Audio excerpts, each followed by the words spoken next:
한목으로 하겠습니다. 시므온과 레위는 형제요, 그들의 칼은 폭력의 도구로다. 내 호나 그들의 모의에 상관하지 말지어다. 내 영광과 그들의 집회에 참여하지 말지어다. 그들이 그들의 분노대로 사람을 죽이고 그들의 혈기대로 소의 발목 힘줄을 끊었음이로다. 그 노여움이 혹독하니 저주를 받을 것이요 분기가 맹렬하니 저주를 받을 것이라. 내가 그들을 야곱 중에서 나누며 이스라엘 중에서 흩으리로다. 아멘. 예, 오늘 저희가 살펴볼 성경의 인물은 두 명입니다. 시므온과 레위. 이렇게 둘을 좀 살펴보려고 합니다. 시므온은 여러분 시므온과 좀 비슷한 이름 혹시 어떻게 연상이 되는 분이 있나요? 예, 그 신약의 시몬. 그러니까 신약의 시몬의 구약식 이름이 시므온입니다. 그래서 아시는 분은 아시겠지만 이 시몬 베드로도 이 시몬인데 이 시몬의 이름의 뜻은 듣다, 응답하다라는 뜻을 갖고 있습니다. 이 시몬 역시 하나님께서 응답하셨다, 하나님께서 들으셨다 이런 뜻을 갖고 있는데 먼저 저희가 알고 있는 대로 야곱이 레아로부터 낳은 네 명의 아들 중에 이제 아들 중에 두 번째, 둘째 아들, 처음 네 명의 아들 중에 둘째인데 시므온 지파의 조상이 되기도 됐고요. 시므온 그러면 제일 먼저 야곱의 12아들 중에 이 시므온 제일 먼저 떠오르는 사건은 디나 사건 때 이제 하몰 족속 세겜의 하몰 족속에 가서 피해 복수를 한 그 사건을 저희가 제일 먼저 떠오릅니다. 그래서 오늘 같이 엮은 둘이 그때 그 사건의 주동자였던 시므온과 레위입니다. 시므온을 이렇게 좀 성경 사전이나 이렇게 돌려보면 이렇게 찾아보면 그렇게 크게 이렇게 어떤 뭐 사진 자료도 없고요. 어떤 정말 자료가 제일 빈약한 어떤 사람 중에 하나가 아닐까라는 생각이 듭니다. 당시 어떤 그 디나 사건과 혹 하나가 굳이 하나를 더 찾으자면 이제 요셉의 형들이 총리된 요셉에게 찾아갔을 때 베냐민 대신에 인질로 이렇게 놓고 온 그 사건에 이제 시므온이 등장할 뿐 시므온에 대해서는 그다지 큰 어떤 기록들이 없고요. 좀 서글픈 얘기일 수 있는데 시므온 지파에 대해서도 그렇게 크게 성경에서 비중 있게 다루지 않고 있다라는 것을 저희가 좀 발견하게 됩니다. 그리고 이따가도 말씀드리겠지만 애굽에서 나올 때 인구와 또 이제 중간에 한번 인구 계수를 할 때 끝자락에 가서 광야 생활 끝에 가서 계수할 때 인구 차이도 가장 어떻게 보면은 크게 나타나는 지파가 이 시므온 지파가 됩니다. 팔레스틴 땅에 이제 입성을 해서 땅을 기업으로 받을 때에 시므온 지파의 위치 여러분 혹시 이렇게 좀 들어본 기억 있으세요? 시므온 지파의 위치는 그냥 유다 지파 안에 있습니다. 유다 지파 안에 한 이렇게 부분인데 그러다 보니까 이 유다 지파 안에 그냥 자연스럽게 흡수가 되고요. 북왕조 남왕국 이렇게 북이스라엘과 남유다가 나뉘어질 때 역시 뭐 이렇게 우리가 그냥 흔히 할 때 아래쪽은 유다 지파와 베냐민 지파 이렇게 위에는 이제 나머지 이스라엘 지파 이렇게 얘기를 하는데 실제로 시므온 지파 같은 경우는 유다 지파에 속해서 흡수돼 가지고요.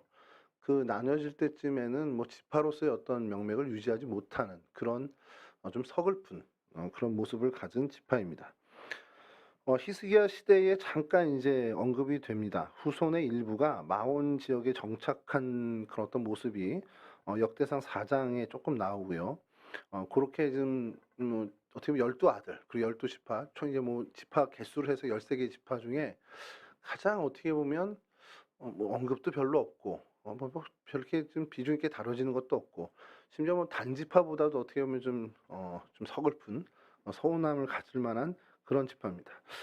그러나 다행히도 그 에스겔 선지자가 예언하는 에스겔 48장이나 요한 사도가 인류의 마지막 날을 본 계시록에서 이들의 어떤 회복에 대해서 예언이 돼 있다라는 것이 사실은 좀 어떻게 보면 희망적인 부분이라는 거죠. 시므온 뭐 영어로 하면 뭐 사이먼 이렇게 되겠는데 이 시므온 하나님께 들으셨다라는 것 이런 어떤 사전적인 어떤 내용들을 저희가 살펴보게 되고요. 레위 역시 이렇게 성경 사전이나 주석을 좀 찾아보면 어 똑같죠. 똑같은 예언을 받은 겁니다. 야곱으로부터 똑같은 예언을 받았는데 시므온과 비교하면 레위는 그 사람 자체도 그렇지만 레위 지파는 뭐 비교할 수 없을 정도로 모든 성경에 어떻게 보면 거의 주인공급으로 등장을 하게 됩니다. 레아를 통해 낳은 셋째 아들이고요. 남편의 사랑을 받지 못한 레아가 이제 이 아들을 낳음으로써 이제 남편과 나는 이제 연합이 되겠구나라는 굉장히 큰 귀한 꿈을 꾸게 돼서 그 이름을 연합이라는 레위라는 이름을 짓게 됩니다. 뭐 디나 사건 때 형 시몬과 함께 어떻게 보면 그 피해 복수의 사건의 주동자가 되게 되죠. 그 일로 인해서 아버지의 어떻게 보면 눈밖에 났다라고 저희가 좀 설명할 수밖에 없는 게 야곱이 이제 죽으면서 하나하나 아들들을 축복하며 예언을 하고 기도를 하는데 오늘 표현에도 그렇지만 저주를 받을 것이요라는 표현을 합니다. 5절 7절 말씀에 그 노여움이 혹독하니 저주를 받을 것이요. 얼마나 맺힌 게 많으면 죽을 때 이 아들 둘을 향해서 저주의 이런 이야기를 할까라고 할 정도로 그 사건이 야곱에게는 어마어마한 사건이라는 겁니다. 그 좀 이따 좀 살펴보려고 하는데요. 왜 그 사건이 그토록 야곱에게 이렇게 죽는 날까지 눈을 감는 그날까지 한이 되는 사건이 저주를 할 정도의 한이 되는 그런 사건이 됐을까? 그런 상황이나 정황을 좀 살펴보면 우리도 이해는 할 수 있는 부분이긴 합니다. 그래도 그렇지 어떻게 이렇게 저주까지 하나 이런 싶을 정도의 우리 정서랑은 좀 안 맞죠. 근데 그 아버지의 그 예언이 특별히 이제 그 저주의 예언이 뭐였냐면 온 땅에 흩어져 살게 될 것이라는 저주입니다. 시므온도 온 땅에 흩어지게 돼서 유다 지파에 흡수되고 레위 족속도 어떻게 보면 땅을 분깃으로 받지 못하잖아요. 그래서 흩어지게 됩니다. 근데 이 흩어진 두 똑같이 양상은 흩어졌지만 시므온과 레위의 흩어짐은 전혀 다른 질적으로 다른 흩어짐이라는 것을 우리가 오늘 좀 살펴보려고 합니다. 자, 근데 여기서 좀 제가 좀 여러분들과 생각을 말씀 나누는 이 인물들을 살펴보기 전에 좀 얘기를 나누고 싶은 것이 여러 이제 가나안 입성을 하면서 여러 지파들이 땅을 차지하잖아요. 기업으로 받는데 성경에서는 그걸 특별히 분깃이라고 표현을 합니다. 뭐 어느 지파는 분깃을 어디에 받고 이렇게 다 받는데 레위 지파를 얘기하면서 하나님이 레위 지파의 분깃은 나다 이러시는 거예요. 그러니까 뭐 유다 갈렙 그 집안부터 해가지고 너희의 분깃은 헤브론 땅이야 이렇게 여호수아를 통해서 땅을 분배할 때 너희 기업 너희 분깃은 이 땅 여기서부터 여기까지 이렇게 얘기를 해주잖아요. 근데 레위 지파를 이야기할 때 하나님은 니네 지파의 분깃은 나다. 나 여호와다. 이렇게 얘기를 합니다. 그러니까 레위 지파의 기업은 하나님이 되죠. 자, 이건 뭐냐면은 우리가 잘 알겠지만 이 제사장 직분을 이 레위 지파가 계속 이어가고 그러니까 땅을 기업으로 받는 것이 아니라 하나님을 기업으로 받아서 제사에 있는 모든 재물을 통해서 그들이 소득을 얻게 된다라는 거죠. 그게 이제 레위 지파 우리가 흔히 알고 있는 레위 지파의 분깃입니다. 그럼 하나님 입장에서는 레위 지파를 이렇게 하나님의 것으로 삼을 때 뭘 근거로 하냐라는 겁니다. 이건 뭐 여러분 잘 아시겠지만 모든 첫째, 모든 맞이, 그러니까 초태생, 이 모든 초태생은 여호와 하나님의 겁니다. 그러니까 유다 지파의 어느 집에서 아들을 낳았는데 첫째, 뭐 저기 단 지파에서 누가 아들을 낳았는데 그 첫째, 이게 다 하나님 거예요. 그 초태생들은. 오늘날로 치면은 저희 형이 하나님 거고 저는 이제 그러니까 동생들은 다 너무 괜찮아. 다 형들은 다 하나님 거야. 이렇게 돼야 되는데 그럼 모든 이스라엘 집의 맞이들은 이제 없는 거잖아요. 그 가계를 이을 수가 없게 되는 거잖아요. 그러니까 그거를 하나님이 방지하기 위해서 모든 초태생이 다 내 건데 그렇게 다 일일이 내가 장자들 가질 수 없으니까 너희 12지파 중 12아들의 한 지파를 내가 이 모든 이스라엘의 초태생 맏아들들을 대신해서 내가 내 것으로 삼을게. 이렇게 한 게 레위 지파가 된 겁니다. 민수기 8장 14절에서 16절에 이 부분이 나오는데 요건 제가 좀 잠깐 읽어드리겠습니다. 너는 이같이 이스라엘 자손 중에서 레위인을 구별하라. 그리하면 그들이 내게 속할 것이라. 네가 그들을 정결하게 하여 요제로 드린 후에 그들이 회막에 들어가서 봉사할 것이니라. 그들은 이스라엘 자손 중에서 내게 온전히 드림바된 자라. 이스라엘 자손 중 모든 초태생 곧 모든 처음 태어난 자 대신 내가 그들을 취하였나니. 이게 무슨 말씀인지 알겠죠? 그러니까 모든 초태생을 대신해서 내가 이 지파를 내 걸로 삼을게. 그러니까 이게 하나님은 내 걸로 삼았지만 또 하나님이 그들에게 니네 기업은 니네 분깃은 나야. 이렇게 한 게 레위입니다.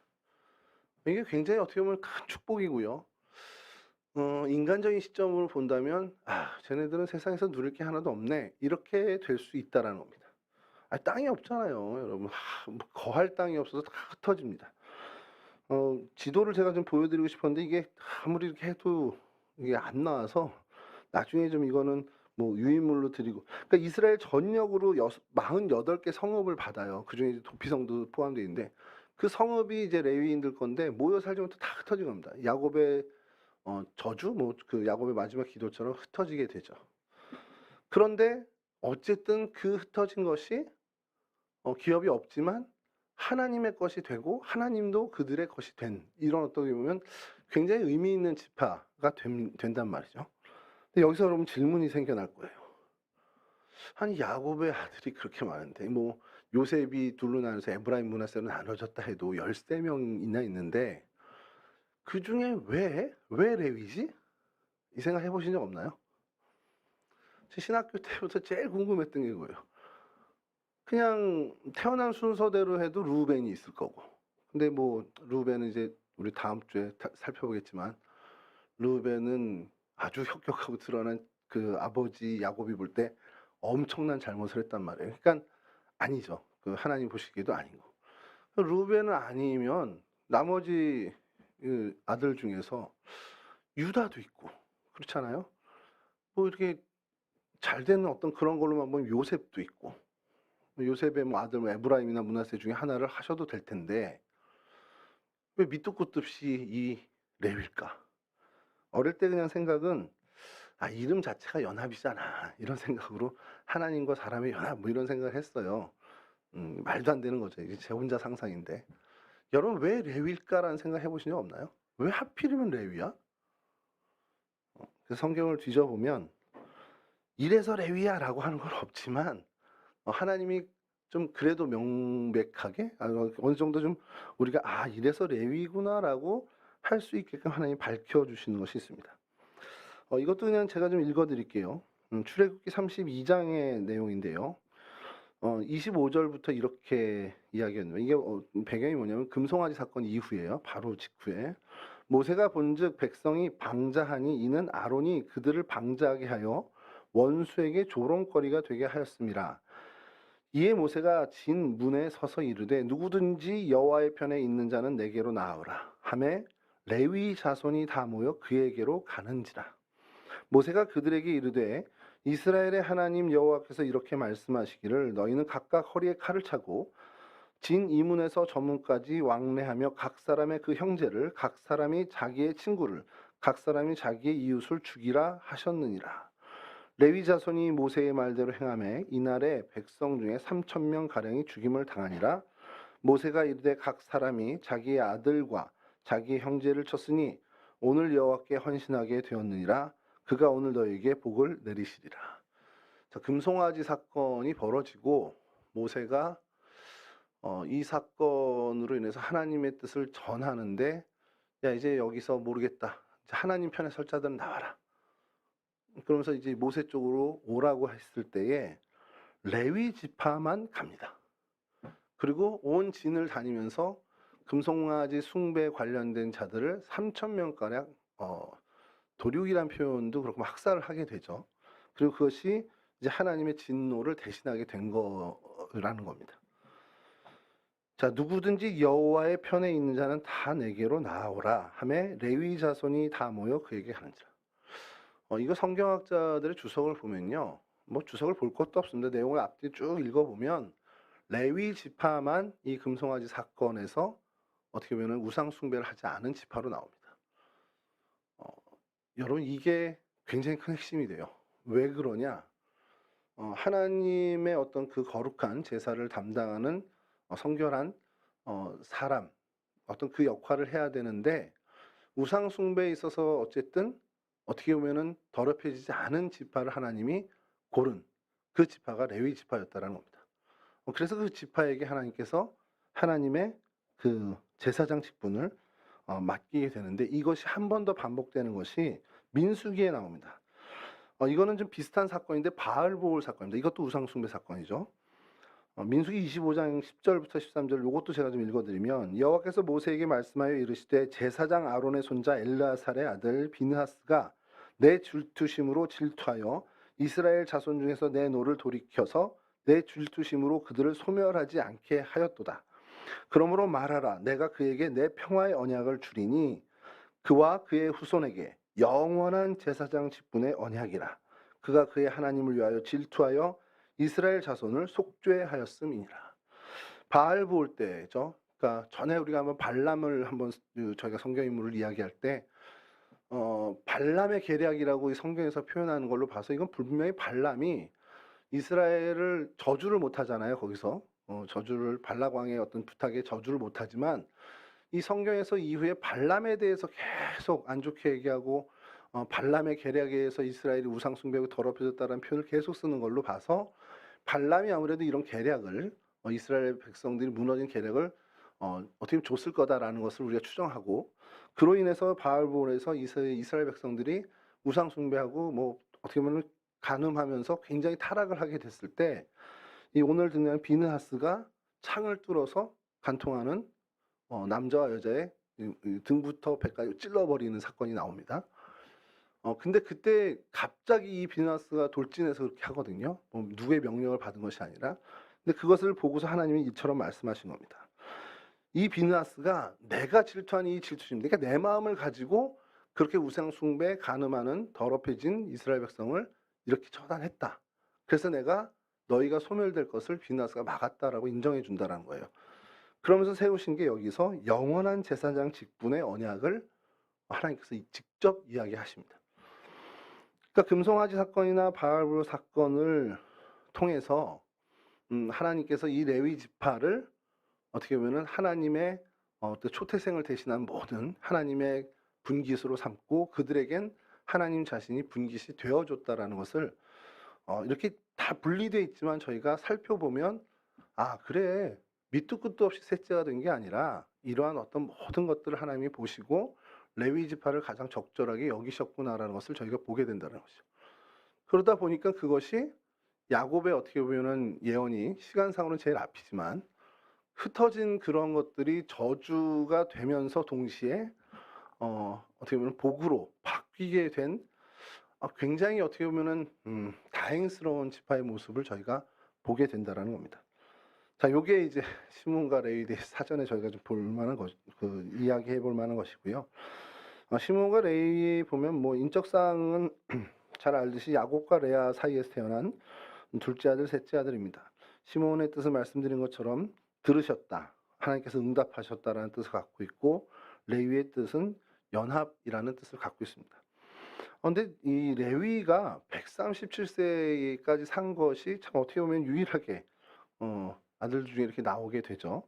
요셉과 더불어 이렇게 요 정도 레위에 대해서 이야기하고 나머지 형제들에서는 그렇게 뭐 향년 몇 세 이런 게 별로 안 나오는데 레위는 137세가 어떻게 보면 명백하게 좀 드러납니다. 시몬과 레위의 특징은 어떻게든 잘 아시듯이 이 둘이 엮인 이 디나 사건이 사실 성경에 있는 가장 큰 핵심적인 사건이 됩니다. 뭐 요거 사이에 태어나게 되는 것은 어쨌든 뭐 알겠지만 이 출생의 배경은 이 출산 경쟁의 초반에 레아가 자신이 정실부인임에도 불구하고 여동생, 자기의 동생 라헬에게 남편을 완전히 어떻게 보면은 뺏기게 되는 그런 와중에 그 동생은 출산하지 못하고 자기가 먼저 출산하게 되고, 그래서 그 보라 아들이라 그 기쁨에 차서 이름을 짓고, 그 연속적으로 아이들 낳았을 때 하나님이 내가 이렇게 서러움을 당하는 것을 들으셨다라는 시므온, 그리고 셋째를 낳으면서 이제는 정말 내 남편이 나와 연합하겠구나라는 희망을 가지고 레위라는 이름을 짓게 됐습니다. 그러나 그것이 이제 하나님께서 돌아보시긴 한 거지만 그 레아의 바램대로 되지는 못하게 됐죠. 자, 그렇게 레아의 그런 상황에서 태어난 이 둘이 어떤 성장기를 거쳤을까라는 것을 좀 생각해 보는 어떤 글이 있어서 제가 좀 봤는데, 이거 굉장히 좀 좀 읽어 볼 만한 그 글이 되더라고요. 시므온과 레위가 자라면서 어머니의 모습을 봤을 거예요. 어머니가 아버지에 대해서 생각하고 있는 모습들을 봤을 겁니다. 그리고 여동생이자 어떻게 보면은 라헬, 경쟁자죠. 경쟁자를 바라보면서 굉장한 질투를 하는 것을 보고 자랐을 겁니다. 자기 어머니가 정실 부인임에도 불구하고 아버지의 사랑을 받지 못해서 항상 슬퍼하고 짜증내고 고통스러워하는 모습을 보고 자라난 이 두 아들. 그 어머니의 고통이 자기 자식들에게 그대로 전달되었을 것이라는 것으로 이 글에선 이야기를 해나가고 있습니다. 엄마가 속상하고 기분이 안 좋고 그 모든 스트레스를 어떻게 해소했을까? 그러면서 이 저자는 얘기를 하는 것이 뭐냐면, 그 화풀이를 자식들에게 할 가능성이 높았다라는 거죠. 그러나 르우벤은 이게 장자다 보니까 그것을 좀 피해가지 않았겠냐. 그러면 결국 그 다음이 되는 시므온과 레위에게 그 많은 스트레스가 전달되었을 것이라는 것을 좀 가정을 하는 겁니다. 그러니까 어머니의 불평, 불만, 분노, 시기, 질투 이런 것들을 그대로 받으면서 자라난 아들들이 시므온과 레위일 것이다라는 거예요. 그러니까 이들은 어머니의 그 스트레스를 고스란히 자신들이 받으면서 안에 내적으로 무엇이 쌓여져 가냐? 아버지에 대한 적대감이 어떻게 보면 그 안에서 쌓아가지게 되었다라는 것이죠. 그래서 그 시므온과 레위는 그 마음 가운데 심리적으로 굉장히 분노가 어떻게 보면은 계속해서 그 안에 생성되고 분노가 끓어오르는 그러한 성향의 사람들로 자라났을 거라는 겁니다. 그러니까 시므온과 레위의 특징이 뭐냐 그러면 분노가 있고 혈기가 왕성한, 그러니까 이제 뭔가 안에 분이 차 있는 그 사람들이었을 거라는 것이죠. 이 불만을 해소할 때가 그들도 없었고, 그러다 보니까 그 역시 동생들을 따뜻하게 대한 형들은 아니었을 거라는 것을 이제 추정을 하는 겁니다. 그래서 이들은 어쨌든 분노와 혈기가 가득한 사람들이었고, 그리고 그것을 아주 잘 보여주는 사건이 바로 그 디나의 피해 복수 사건이었다라고 책은 이야기하고 있죠. 그 성경학자의 책을 보면서 야 이건 그래 일리 있다 이런 생각이 좀 드는 겁니다. 그 사건을 좀 잠깐 좀 설명해 드리면, 왜 이 사건이 야곱에게 있어서 이렇게 죽는 날까지, 눈을 감는 날까지 아들들에게 저주를 할 정도로 한이 되는 사건이 됐냐, 그 막중한 사건이 됐냐라는 것을 좀 설명을 드리면, 이제 그러니까 그 형을 피해서 바다나람으로 갔다가 거기서 이제 뭐 다 모든 사건들을 겪고 우여곡절을 겪고 다시 이제 돌아와야 되는데, 돌아는 와야 되는데 걸림돌이 있죠. 그게 형 에서입니다. 형 에서가 어떻게든 이 야곱을 죽일 거라는 생각에 뭐 별짓 다 하잖아요. 뭐 때로 나누고 뭐 다 강 건너고, 결국 마지막에 자기 혼자 남아서 그 분이엘 사건을 경험하면서 이제 우리 주일날 목사님 설교 들었듯이 절면서 이렇게, 주일이 아니고 송구영신이군요. 예. 절면서 갔을 때 형과 그 극적인 화해를 이루게 되는 그 사건을 경험하게 됩니다. 그러니까 어떻게 일생일대에 야곱에게 가장 어려운 사건, 그때까지는 형을 다시 대면하는 일이었을 겁니다. 이건 100% 죽는 일인데, 100% 죽을 일인데, 그 분이엘 사건을 통해서 하나님이 자기의 그 허벅지 관절을 치시고 그것을 본 형이 긍휼히 여기게끔 하셨단 말이죠. 자, 그거를 경험하고 어제 세겜 땅에 머물렀는데, 그럼 이제는 좀 평탄하게 가야 되잖아요.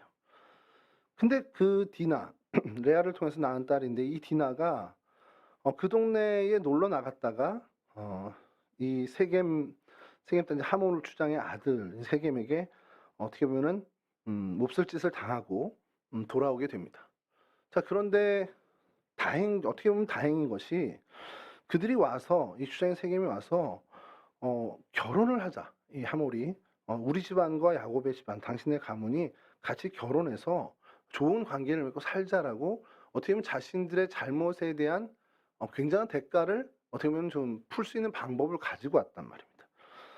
자, 그 방법을 가지고 왔을 때 이제 할례를 받아야 된다라는 조건을 내세웠는데 그것까지도 수용했죠. 자, 이쯤 되면 야곱이 생각할 때는 그냥 평화롭게 정착할 수 있는 굉장히 좋은 기회가 됐다라고 생각했을 거예요. 그러니까 뭐 걱정을 안 할 수 있는 상황. 그러니까 내 딸이 좀 안타까운 일을 당했지만 그 일로 인해서 오히려 저쪽에서 정말 책임지겠다 하니까 그 일을 통해서 평화롭게 정착하는 그 하물 추장이 얘기하는 게 뭐냐면 당신 딸을 우리에게 주면 우리도 우리의 딸들을 당신 아들들에게 주고 우리에게 땅이 많으니까 땅도 당신에게 뭐 이렇게 하겠다 이런 얘기를 하니까 그 세겜 땅이 정말 잘 안착할 수 있는 좋은 기회를 맞이하게 된 겁니다. 이제까지 정말 많은 우여곡절 험악한 세월을 살아왔던 야곱에게 정말 이제는 평안의 길이 열리나 보다라는 그런 생각이 들 정도의 좋은 조건들이 되었다라는 겁니다. 자, 근데 그것을 누가 망칩니까? 레위와 시므온이 아주 그냥 엎어버리죠. 엎어도 제대로 엎어버립니다.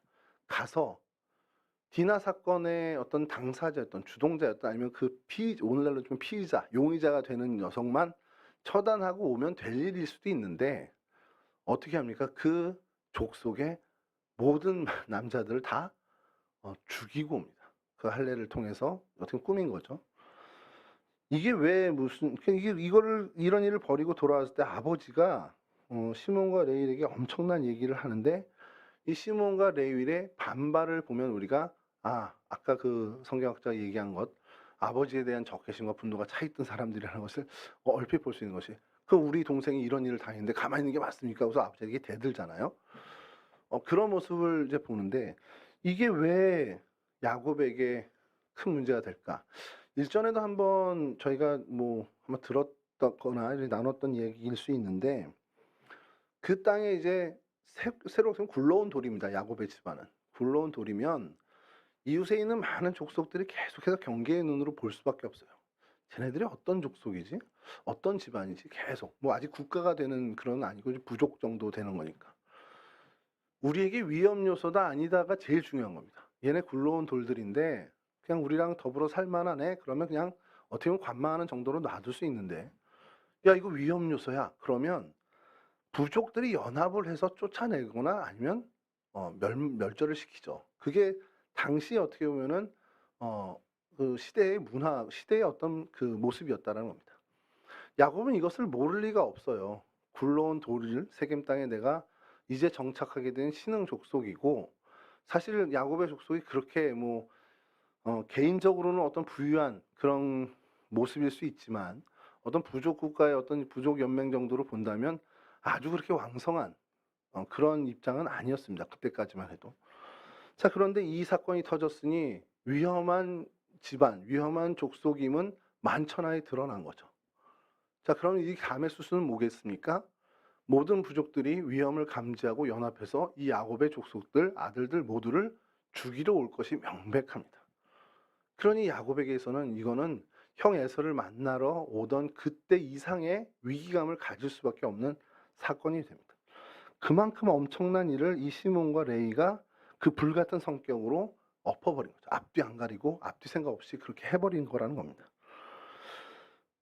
그래서 야곱이 이들을 향해서 표현을 쓴 것이 오늘 본문에도 그들의 칼은 폭력의 도구로다.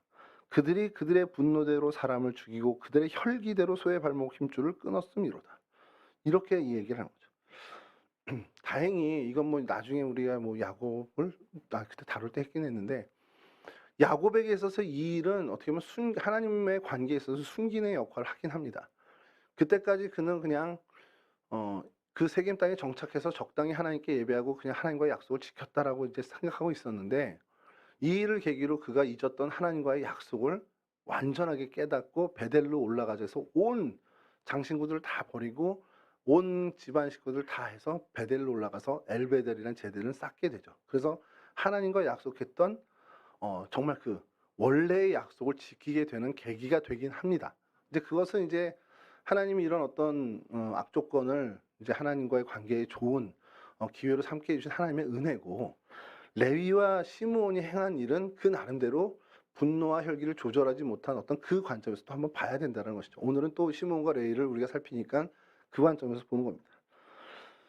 분노와 혈기를 통해서 얻게 되는 것은 사실은 유익한 일을 얻는 것은 그다지 뭐 인생을 살아보신 여러분들 알겠지만 얻지 못하는 것을 저희가 잘 압니다. 우리가 우리의 분노와 혈기를 다스리지 못해서 손해를 보는 일이나 일을 망치거나 그릇되게 하는 일은 사실 우리 인생에 참 많이 일어나는 일이죠. 그러니까 결국 우리는 우리의 분노와 혈기를 다스리는 사람이 되어야 하는 어떤 그러한 하나의 숙제를 갖고 살아가는 사람들입니다.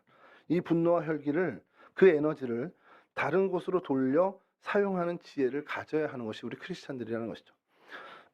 예전에 들은 얘기인데 어느 목사님이 간증을 하는데 제법 큰 교회 목사님이었어요. 운전을 하다가 앞에 차가 갑자기 이렇게 껴들었답니다. 택시가 껴들었는데 뭐 이제 화가 치밀었나 봐요. 저도 사실 이 얘기를 그때 들으면서 그 얘기에 자유롭지 못한 사람이긴 한데 너무 화가 나 가지고 이제 신호대기에 섰을 때 이제 앞에 택시가 있으니까 다 신호대기에 섰을 때 문 열고 내려가서 그 택시를 두들겼답니다. 그러면서 이제 아니 무슨 급한 일이 있으니까 좋게 얘기했으면 참 다행일 텐데 문을 열자마자 막 그냥 육두문자 함께 막 이제 화를 쏟아냈다는 거예요. 설교니까 이 다니니까 제가 똑같이는 할 수 없지만 뭐 그냥 흔히 우리가 들을 수 있는 그런 막 했겠죠. 택시기사에게 약간 뒷모습, 빗각에서의 뒷모습을 봤으니까 누군지 모르게 막 했겠죠. 그래서 어느 정도 얘기하고 있는데 이분이 고개를 팍 숙이더니 뭐 고개를 안 들더래요. 그래서 이게 뭐가 좀 잘못됐구나라고 직감을 해서 딱 멈추니까 그래 누군지 확인했더니 자기 교회 집사님이더라는 겁니다. 전 그 얘기를 듣고는 인생 잘 살아야 되겠다. 큰일 나겠다. 언제 어디서 어떻게 마주칠지 모르겠다. 하필이면 거기서 어떻게 자기 교회 집사님을 만나요. 그래서 뭐 그다음에 뭐 같이 뭐 밥 먹으면서 뭐 사과했다고 하긴 하는데 그 목사님이 그 얘기를 하시면서 그때 이제 세미나 때 얘기하는데 일단은 화를 안 내겠다는 그런 얘기를 하실 줄 알았는데 누군지 확인하고 화를 내신다고 그러더라고요. 그다음부터는. 지혜롭다.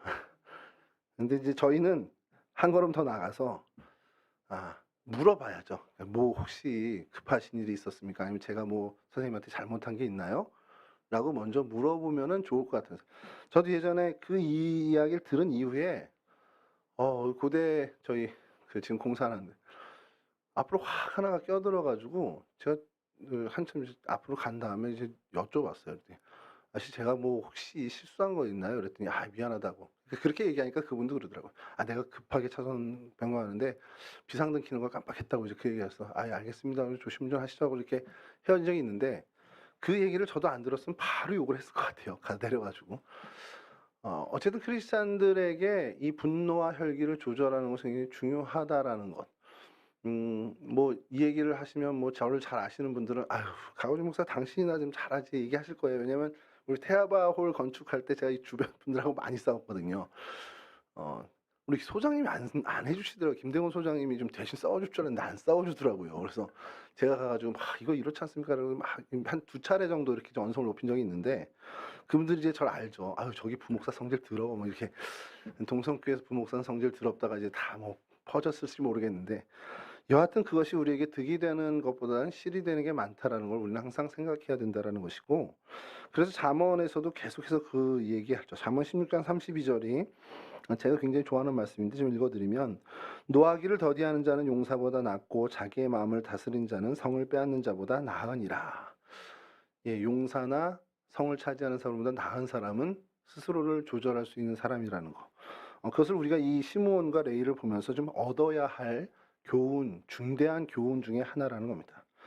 자, 그리고 또 오늘 살펴볼 것은 이제 시므온에게 해당되는 건 레위에게 해당되는 것인데 아버지의 이 저주가 임했단 말이에요. 흩어질 것이다. 이스라엘 중에서 뿔뿔이 흩어질 것이다. 이게 사실은 당시의 그 족속들 어떤 부족 연맹의 어떤 그런 상황에서 우리 족속 지파들이 흩어지게 된다라는 것은 사실은 그냥 없어진다는 얘기거든요. 그러면 시몬 지파처럼 진짜 어느 정도 이렇게 가다 흡수돼 버려서 없어지는 유야무야 없어지는 그런 것이 뭐 그게 뭐가 나빠 이렇게 얘기하면 할 말이 없겠지만 족속 입장에서 볼 때는 사실 이거는 뭐 그냥 끝나는 종말을 얘기하는 거니까 좋지 않은데 그러한 저주받은 그것들을 레위는 정말 역전을 시킨다는 겁니다. 그것이 저희가 좀 깨달아야 되는 교훈인데 여하튼 이들의 아버지의 저주를 받은 자들 말씀드린 것처럼 그 디나 사건을 통해서 어마어마한 위기감을 놓였고 그것이 이 야곱에게 있어서는 정말 엄청난 정말 죽을 만큼 힘든 일이 되었고 그것이 한참의 시간이 지난 후에도 지워지지 않을 정도로 그 마음에 큰 상처가 되었습니다. 자, 그것을 가지고 결국 죽는 그날 그것을 뭐 화풀이를 한 건지 모르겠지만 시므온과 레위에게 오늘 표현대로 본문의 표현대로 저주를 하게 되죠. 자, 그러자 시므온의 결국은 어떻게 됐냐? 처음에 말씀드린 것처럼 시므온 지파가 출애굽 이후에 인원을 계수할 때 59,300명이었습니다. 자, 그런데 두 번째 계수할 때 22,000명으로 성경에선 등장하죠. 절반 이상 줄어드는 숫자가 돼요. 이게 뭐 우연이야, 뭐 그렇지, 야곱 저주 때문에 그러겠어, 이렇게 얘기할 수 있지만 우리가 이제 성경을 읽는 관점으로 봤을 때 야곱의 어떤 이 저주가 시므온에게 임했고 그것으로 인해서 시므온의 지파가 이렇게 약화돼 가고 있는 과정을 우리가 봤다라면 아까 말씀드린 것처럼 시므온이 그렇게 저주를 받게 된 원인을 찾아야 되는 거죠. 그럼 그가 분노와 혈기를 조절하지 못한 그 사건 때문이라면 우리가 이 절반 이상 줄어든 이 현상, 그리고 그 과정을 보는 중이잖아요. 그걸 보면서 우리 그럼 시므온처럼 살면 안 되겠네, 이런 생각을 해봐야 된다라는 겁니다. 그러니까 이게 그냥 단순히 줄었잖아, 뭐 그럴 수도 있고 저럴 수도 있지, 뭐 야곱의 그것 때문이겠어, 뭐 이렇게 생각할 수도 있지만 우리가 이제 성경을 하나님의 말씀, 하나님이 내게 주시는 메시지로 본다면 이렇게 줄어가는 이 시므온, 그러면 야곱의 저주가 만약에 야곱의 그 기도가 임한 거라면 그 원인은 시므온이 분노와 혈기를 조절하지 못한 것 때문이잖아? 그럼 나는 적어도 그것에서만큼은 좀 다른 삶을 선택하며 살아야 되겠구나. 성경을 읽으면서 우리가 그런 선택을 해야 한다는 겁니다. 자, 여하튼 이렇게 지냈는데 그 과정의 끝에 뭐가 있냐면 모세가 이제 죽기 전에 이스라엘 자손들을 각 지파별로 축복하는 시간이 또 나옵니다.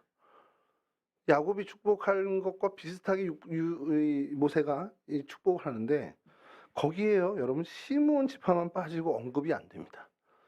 이것도 좀 신기하잖아요. 가나안 땅에 들어가서 땅 분배를 받을 때 아까 말씀드린 것처럼 유다 지파 안에서 시므온 지파가 땅을 분배받고요. 세월이 지나면서 시므온 지파는 유다 지파에게 그냥 흡수되는 그러한 모습을 보입니다. 그래서 북이스라엘과 남유다로 나눠질 때 시므온 지파는 그냥 유다 지파에 흡수된 채로 나눠지는 것을 우리가 보게 되죠. 그냥 정말 그렇게 흩어지게 됐다라는 것. 그것이 분노와 혈기를 조절하지 못한 성정에서 출발했다라는 걸 우리는 보게 된다라는 겁니다.